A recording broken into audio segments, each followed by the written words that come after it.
Welcome back, everyone, to another episode of the Draw Control podcast. On today's episode, we are joined by Shoshi Henderson, who is a senior on the Pomona Pitzer women's lacrosse team.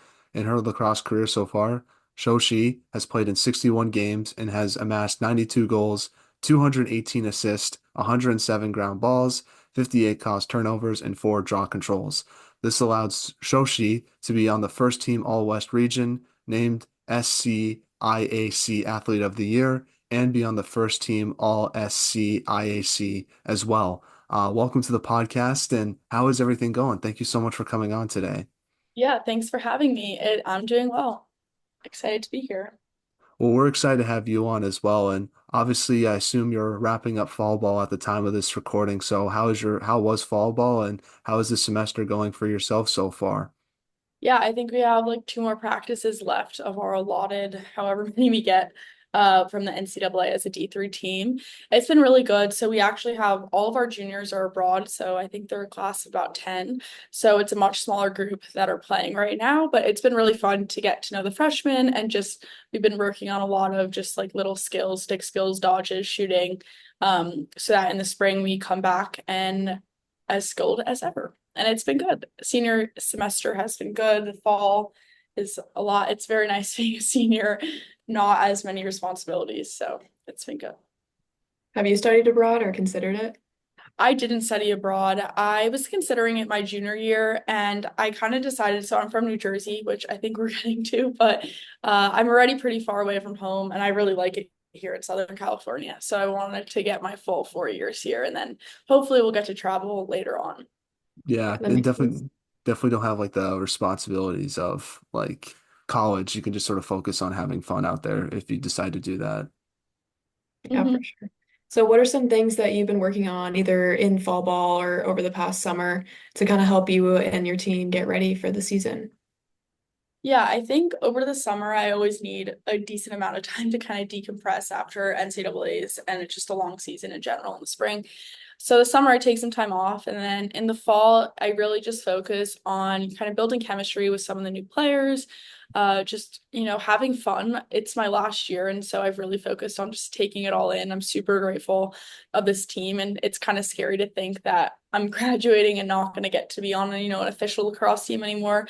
So I think this fall I've just really tried to focus on that and also as a leader and a captain on the team, focusing on how I can make our team as best as we can be.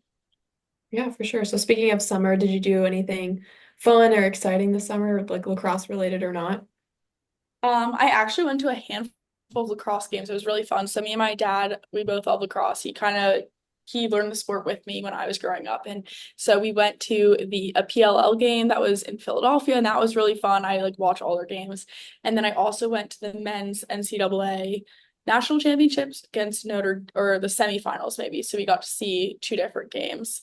And hopefully, I always see some women's games, but they kind of coincide with my own NCAA tournament. But I always watch like all of their games on ESPN, as many as I can.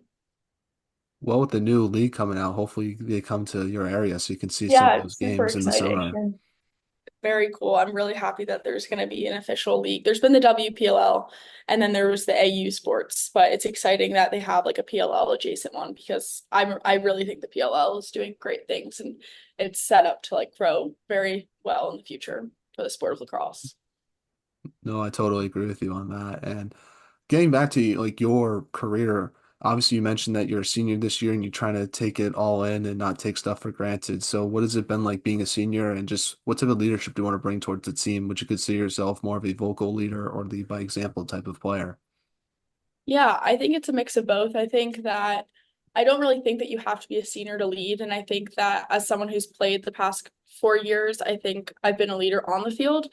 At least I like to think so, especially with our attack. I have a couple other senior attackers that I play well with. So I think it's a mix of leading by example on the field, but also kind of fostering a great environment where everyone wants to be, everyone feels heard, where everyone feels like they have a role on the team. And that definitely takes some work. And I think especially that will happen in the spring when we have our full team with our juniors back.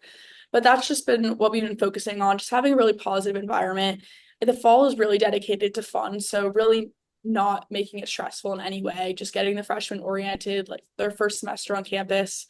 And I think just a culture of winning. I think a lot of goes into winning, but we've won a lot of games since I've been here. And I think that's something as our collective senior class really value. And so we're just, everything is setting us up for success in the spring. Yeah, One of my definitely. favorite, oh, sorry for interrupting. I just want to say, like, one of my favorite sayings, I don't know if you've heard this, Abby, is fall is for the freshmen and spring is for the seniors. So that's sort For of sure. I thought that was a good saying that sort of perfectly describes fall ball. Yeah. Yeah, definitely. So, starting to go back to the beginning of your career. So, you're from Princeton, New Jersey. So, kind of describe growing up there and when did you start playing lacrosse? Yeah, I loved growing up in Princeton. I live right in the like university town, so like 10 minutes away, 5 minutes away from the university. So I grew up going there to watch sports, primarily soccer. I grew up playing soccer. And then about in third grade, I think I started playing our rec lacrosse league, which was pretty young. My sister was in kindergarten. She started at the same time. And that was just like a very wholesome nice place to be. It was a group of moms that ran it, and my soccer was like all these men that would yell at me, and I really didn't like it. And so I transitioned solely to playing lacrosse in sixth grade. And I also played field hockey, and then I just kind of never stopped playing. Fell in love with it, and it was really fun to be in a university town, especially at Princeton, because they have such a great women's lacrosse team. I went to so many games in the spring, and I'm still a fan of their team just because that's what I grew up watching. So, did you have any favorite players, especially going and watching Princeton? Did you have any like specific teams or players that you really liked watching? Yeah, Princeton was definitely my favorite team. I mean, I doubt that many people would know her name, but Olivia Homp was an amazing, like, all-American player when I was growing up, and she set like all the records at Princeton, goals, assists, points, everything. And I was just like enamored by her. I thought she was the coolest person ever. And our rec league could set up little like we get to stay after a game and get signatures, and that was just such a fun way to like meet the players and be around college lacrosse from a really young age. Now, before college, you played for your high school at Princeton. So talk about your lacrosse experience in high school, what that was like, and what's your favorite lacrosse memory from your high school lacrosse days, looking back on it now. Yeah, I had a great high school experience. I just really liked my team. They were some of my best friends. I was uniquely like the only person in my grade. So that was pretty unique because I just made a lot of friends that were either a grade above me or below me. And so it was a mixture of people that I wasn't necessarily friends with like every single day in my grade. But I had a really great coach. She was super supportive, really just wanted us all to be successful. And I was also surrounded by so many D1 and D3 at college athletes. So like my sophomore and junior year, we won our like section, which is like the group four sectionals in New Jersey. There's like four sections, and we won it for the first time in like 40 years. And so that was by far best memory. That was awesome. And in those 2 years, we had two Michigan commits, like a lot of soccer commits. And so I was just surrounded by really good athletes who really set the standard high. And I think that propelled me to be successful like in my own high school career when I was sophomore, junior, senior, and then also when I got to college. So, going back, you mentioned that you played field hockey growing up. So, what do you think you took away from field hockey that kind of translated into lacrosse? Yeah, field hockey was always just like my side sport. I never was like fully committed to it, but I did really like it in high school. We just had a really good team culture, and I think having that team culture where I was a little bit less not committed because I was very committed to it, but I didn't take it as seriously was kind of a nice break from lacrosse sometimes. And also, I definitely met a lot of people that also played lacrosse and grew relationships there. And I just like got to have a sport that I was just playing very unseriously. I wasn't trying to get recruited, which took the pressure off. So having like a low pressure sport was a really nice way to balance out high school. And I'm someone who like needed to be doing something at all times. So it was nice to have a fall sport.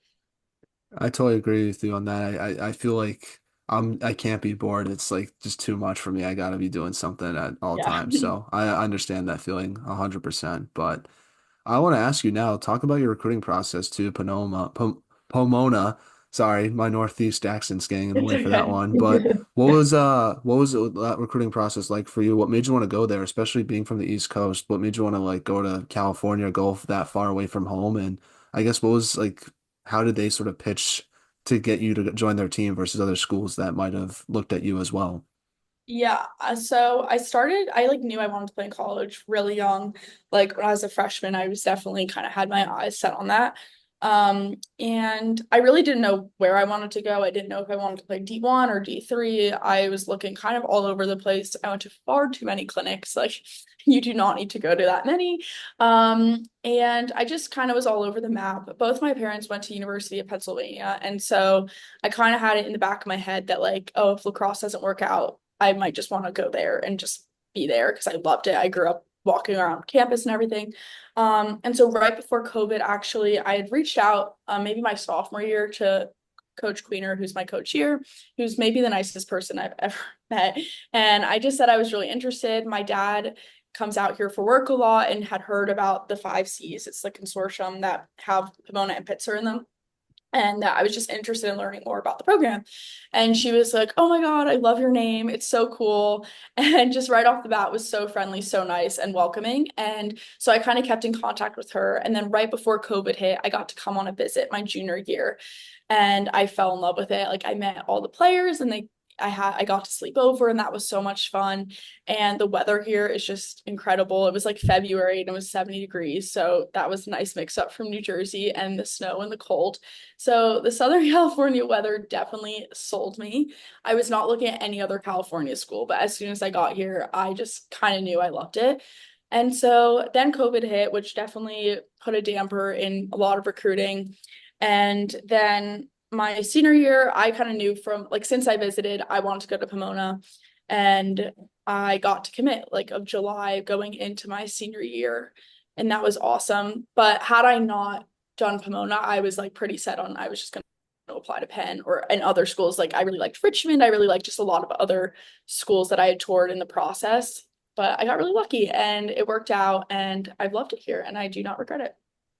Yeah, for sure. So what do you think, especially being so far away from home, like you're on the complete opposite side of the Yeah. country, what do you think has been like your biggest adjustment, especially like going in as a freshman? Yeah, going in as a freshman, I think that's a while ago now, wow. But everyone was just super welcoming. It was just a little, I was kind of crazy. It was kind of surprising to me how okay I was just going across the country. Like I'm someone I love my family. I'm super close to my younger sister. But my dad, like I said, he comes out here a lot for work. And so that was like in the back of my head. I was okay going this far because I knew I would see him. And so that did end up being the case. And he came to like maybe half of my games my freshman year. And my mom also would fly out. And so it is definitely like not too hard in that way because I did get to see my family, which would have been harder otherwise, I think, if I was just out here alone. And I also just, I love my team. They're such a great group of girls, and I kind of hit it off with them since from day one, and that definitely made the transition easier. I think our she does a really good job recruiting good lacrosse players, but also good people. And so that was very helpful in the transition. Now, in your freshman year, your team won the conference championship for the first time in your career. What did winning that championship mean to you, especially since it was the first time that, you got to be a part of a championship team in college? Yeah, my freshman year was incredible. I definitely set expectations high for myself. And I think after that, kind of realized, okay, this might not happen every year. But my freshman year, we won SCIAC championship. We beat CMS, who are our rivals on campus, 3 times, which had never been done before, really. Like they used to, kick our butts every game and before COVID. And then after COVID, we kind of turned it around. And it was just really special. I guess I didn't have any expectations for myself or for our team. And so every time we won, every time I did well, it was just like an added bonus. And we ended up having an incredible year. Personally, I did really well. As a team, we did really well, and we got to the Sweet 16. So yeah, freshman year it was a really special year and something I'm going to always look back on and know that it was special and a really great team. Definitely. So you mentioned your team made it to the Sweet 16. So what was your first tournament experience like? So it was so special to get there. We flew to Boston, flew to Tufts, which is really far away. It was such a long travel day. And then we played that game, and definitely not up to our standards of how we had been playing that whole year. And also that year, Tufts was maybe the second. I mean, they got to the finals. So it was a really hard game for a lot of different reasons, but it was just it was amazing to be in the NCAA tournament. I just didn't even, like, that wasn't something, or coming into college, I'd hoped eventually I'd get there. And it was my first year and we made it to the Sweet 16. And so that was incredible. And I think it also gave me a sense, being so sick. I was like, okay, next year we're going to come back and we're going to do this better. And then we're going to do it better again. And we followed through on that so far. Yeah, one thing that really caught my eye just doing research for this interview Mhm. is how your team only has really lost a handful of games in your time so far with the team. So my question is, how does your team sort of maintain that consistency throughout the season? And how does your team sort of deal with the pressure as well? Because I would imagine that every team has a target on your team's back trying to beat you guys and knock you off that pedestal. Yeah. So, knock on wood, I have not lost a conference game since I've been in college, which is pretty insane. And I think it really is a testament to how good our players are and our coaches are. I think we feel very prepared for every single game. Our conference isn't the most competitive out there, and it's getting better. So every year these teams get better and better, which is great because we all want a competitive conference. I think there is some pressure, but in a way it kind of fuels us. I think at this point, especially as a senior class, we've come this far of like just frankly not losing. And we're like, okay, well, we're not losing again. And I think that there's just this inherent faith in ourselves and our team because we've had a history of success. It's like, well, why are we going to lose now? And it's not a cockiness. I think it's more of just like, we know how to win and we know what we're going to do. We know we're going to start strong, we're going to end strong. But also, there's been games that we've won in overtime. We've won 2 overtime games in CMS. And so we know we can do that too. And I think it's just history built over time kind of gives you that confidence that there's no reason that this is the time you're going to lose. But also we want to play harder teams. We've gotten to play the NESCACs more and more over the past few years. We still haven't beaten an NESCAC, and that is one of my goals for senior year. We're playing Williams and Trinity this year in the regular season, and I really want to beat one, if not both of those teams. But yeah, I think the pressure's there, but it kind of fuels us to just keep getting better. These other teams that we're playing are improving, so we do too. Yeah, definitely. So one thing you're known for is just being a playmaker, and your assist numbers definitely reflect that. So how do you work on that part of creativity with your team? Yeah, so I think that kind of started in high school being an assister. Like I said earlier, I played with these two Michigan commits, and they were really talented and really good attackers and midfielders, and they scored a lot. And I kind of was like, well, I'm here and I want to play and I want to have a role. And I kind of found my role of feeding them. And so that's when it started because they were really good cutters and I would just kind of stand at X and just toss them the ball. But then over time, it really was something I realized I was good at with like just having a high IQ, but also I really enjoyed helping other people score. And coming into college, there's a girl, Fiona and Sydney, and they're in my class specifically. And those two girls, I just immediately built a connection with of like having chemistry and we just kind of it's like we give each other the eyes and we know that you're gonna cut, I'm gonna pass, and it's gonna work out. And I think also my coaches give us a lot of freedom. They're not really people that are gonna say we have to do this play right now and you have to do it like this.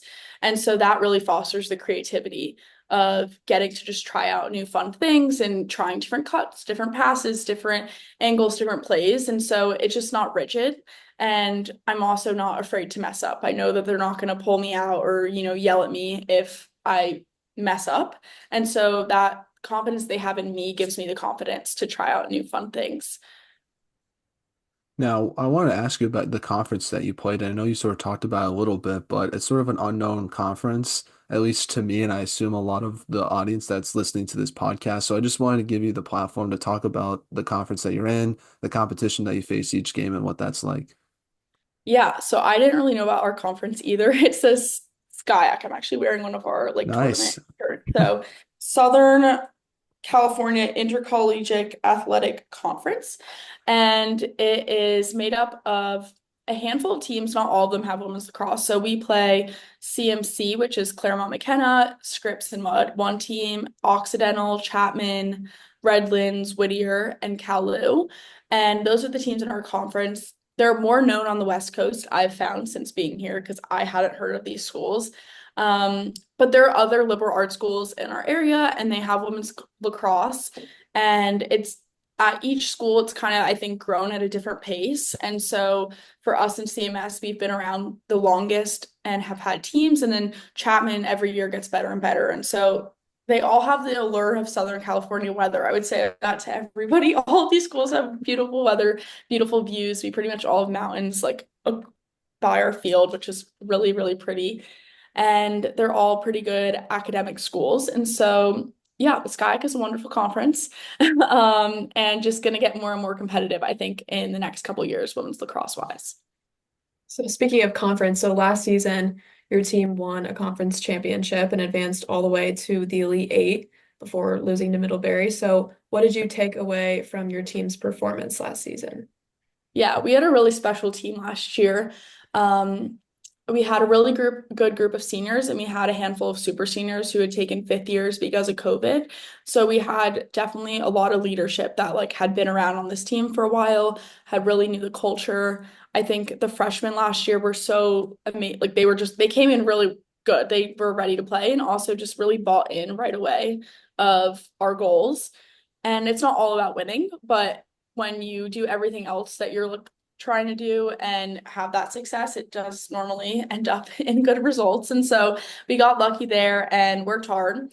And the SCIAC, we won again. We played George Fox in NCAAs, which we hosted, which was really fun. Kept that momentum going. Had a really, really, really long travel day to Middlebury, Vermont. That took like maybe 20 hours.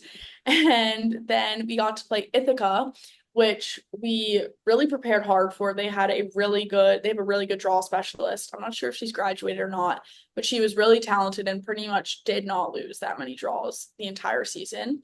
And our tall girl watched like hours of film and just decided that, I'm going to win these draws and I'm going to get it.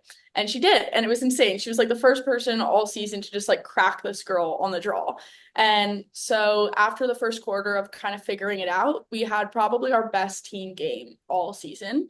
And it just was firing on all cylinders. We got the draw. Our defense was shut down. Our offense played so well. And that was our first top 10 win in program history. And so that was really, really special. And it just, I think, put us on the map. Each year we kind of get put on the map a little bit more as a D3 team from California. There's not many of us. And so getting far in the NCAAs, beating a top 10 ranked team was just amazing. Like that was like all we could have ever asked for this season. And then we got to play Middlebury, which obviously did not end up in our favor. But it was a really cool experience to play a team in Middlebury that has won year after year and like see what that excellence looks like. So see what a team who's like okay, we're good. How are they that much better? Like what are they doing that we aren't doing? And I think that was also good for our team, like going forward to this season. We can look back at that game and think, okay, like they had really good clears or their offense was super disciplined. Like those are ways that we can improve ourselves to get to that next level. Because there's kind of that next level that's between us as a top 10 team in D3, but also between like Middlebury and Tufts at the top. Now, obviously, you're a really smart student as well, so I wanted to ask you how you learned to balance academics and lacrosse at such a high level. Yeah, I think honestly playing the sport, and I think a lot of student athletes end up saying this, is that being in season kind of makes you manage your time better. I have really good time management, which I think is one of the ways I'm able to be successful. But being in season, you are really busy, but then you have limited time to do what you need to do. And it gets me to get my work done. I also really enjoy school. I'm an economics major. I'm doing marketing next year. And I try to find classes that I think I'll enjoy doing so that's not as boring. But at the end of the day, you kind of just got to get your work done. And I think our team does a really good job of that. We've had the highest GPA in all divisions the past 2 years. And so that just is a testament to how much our team really does care about school. And our coaches also put us in a position for success. And like we are always students before we are athletes, and they drive that home. And so I think we all just know that that is priority. Now, what's been your favorite memory in college lacrosse so far? I assume it's got to be beating Tufts in that game or beating Ithaca in that game. That was, yeah, I think as a team, that was like our top win. But CMS is a big rivalry for us. And so we've beaten them twice in overtime, those games. And my freshman year, I scored the overtime winning goal. And that was just incredible. Like my dad was there, our team, we won, and that was just so, so special. But I think as a team, yeah, team moments, definitely beating Ithaca, get to the Elite Eight, but also the year before my sophomore year, yeah, my sophomore year, we beat Kenyon, and that was our first ever Elite Eight. And so that was like extra history, and that was also really, really special. So So, so you can go ahead. oh, Sorry. go ahead. Oh, let's move on to the segment that we like to call the non-lacrosse segment, where we ask you some non-lacrosse questions to hopefully get to know you more off the field. So I'll ask the first question, which is if there was a movie made about your life, who would you want to play yourself?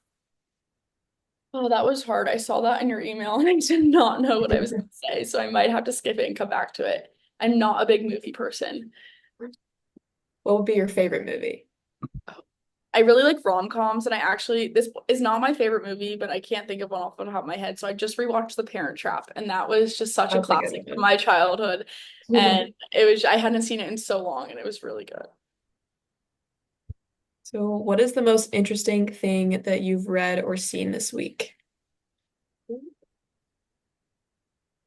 I can't say it's interesting. Well, one actually, the creation of the WLL, the Women's For Lacrosse League, that sure. I'm Yeah. super excited about. Also sports related, I'm an absolute huge Knicks fan. That's something else about me. And so I watch like all of their games that I can. They're not doing as well as I would have hoped, but that's something I've been watching this past week. Nice, nice. I will be interested to see if they can knock off the Celtics this summer. I'm guessing you're a Celtics fan, Yeah. but I am not a Celtics fan. I'm a big Boston sports guy. What can I say? Bruins, Yeah. Sox. It is what it is. But I love that New York rivalry. I really want to see Knicks Celtics in the Eastern Conference Finals because I love those clips of Knicks fans outside of Madison Square Garden just going crazy. And I just think it would be super fun to have that sort Yeah. of regional rivalry in like I a would love professional them to get sports. that far. I think they should be able to. I think they need to get their act together a little bit more and then they can. Now, one next question I had for you is obviously Shoshi, I think you have the best style on your team, but besides yourself, who would you say has the best style on the Pomona women's lacrosse team? I would not say the best style, but a sophomore JoJo. She is super stylish, has a lot of clothes. I always like what she's wearing and want it for myself. So definitely her. If you could play a game with any professional sports team in the world, who would you pick? Oh, see, it would for sure be the Knicks. I am a diehard fan. So back to some lacrosse questions now. What should be done to help women's sports and women's lacrosse grow? Yeah, well, I think on topic, Women's Lacrosse League is an awesome start. I think the additional like TV networks, they're doing a really good job. I think ESPN has devoted a decent amount of resources to getting women's lacrosse on ESPN. I think there's always more to be done. I think like just getting people to watch it. So like if that's how you guys, or not you, Abby, but if that's how you started watching lacrosse, was just having it on TV, I think that's really a good way to grow the sports.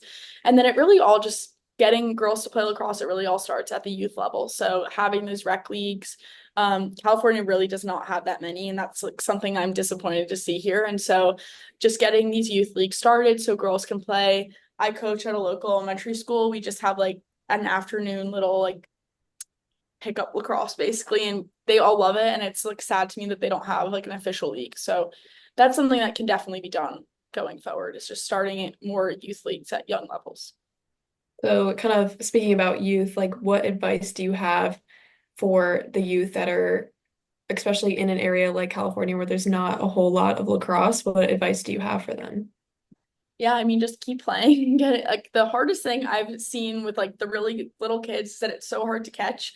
And it's really demoralizing, honestly, to just have a ball tossed at you 10 times and just can't catch it. So the stick skills are just always such an important thing. And I mean, that goes from when you're like in third grade all the way to now when I'm playing, is that that's something you can always improve on. And especially if anyone's listening doing like recruiting, that's just always something that you can work on getting better and just putting the effort in, hard work, and honestly, you just have to really like the game and love it. And so I hope that people fall in love with the sport as much as I have, but it's also not something you can force. So, yeah, just try to find the passion.